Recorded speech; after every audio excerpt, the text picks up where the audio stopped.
Ադրբեջանի նախագահ Իլհամ Ալիևը 2021 թվականին հարցազրույցում հայտարարել էր, որ Ղարաբաղի պատերազմի արդյունքներից հետո տարածաշրջանը պետք է սկսի նոր փուլ։ Նրանք պետք է սկսեն ապրել նոր իրողությունների մեջ եւ գիտակցեն, որ այն, ինչ եղել է, այլևս չի կրկնվի։ Նմանատիպ միտք 2026 թվականին իր հարցազրույցներից մեկում հնչեցրել է նաև Հայաստանի ազգային ժողովի նախագահ Ալեն Սիմոնյանը։ Տղաներ, ամեն ինչ ավարտվեց, հետ նայելն այլևս չի կարելի ոչ մեզ, ոչ ձեզ համար։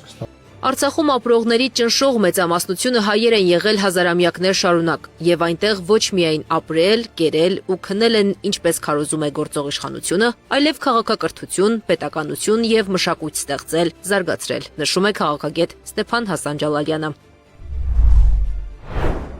Ես կարող եմ պնդել եւ հավաստի ապացույցներով ապացուցել, ըստ որը միջազգային իրավունքի տեսանկյունից, որ նրանք սխալ են մտածել, Արցախը երբեք չի եղել անկախ Ադրբեջան անունով պետության կազմում։ Ոչ ոք աշխարհում սա չի կարող ապացուցել։ Այդ թվում նաեւ ներկայիս Ադրբեջանի վարչակազմը եւ նաեւ նրանց շահերի սպասարկու Հայաստանի վարչակազմը։ Չկա այդպիսի որևէ պատմական տեղեկություն, պատմական փաստ, իրավական փաստաթուղթ, որտեղ նշված կլինի, որ Արցախը եղել է Ադրբեջանի կազմում, Ադրբեջան անունով պետության կազմում։ Այդպիսի փաստ չկա, դա սուտ է, դա կեղծիք է։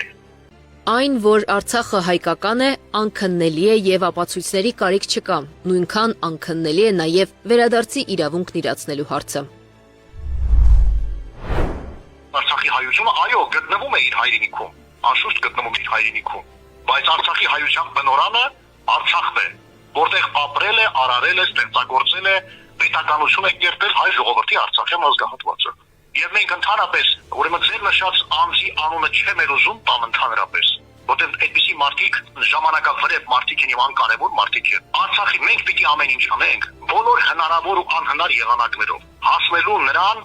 որ դեօկուպացիայի ենթարկվի Արցախը եւ Արցախի հայությունը տիրոջ իրավունքով եւ կարգավիճակով վերադառնա Արցախ։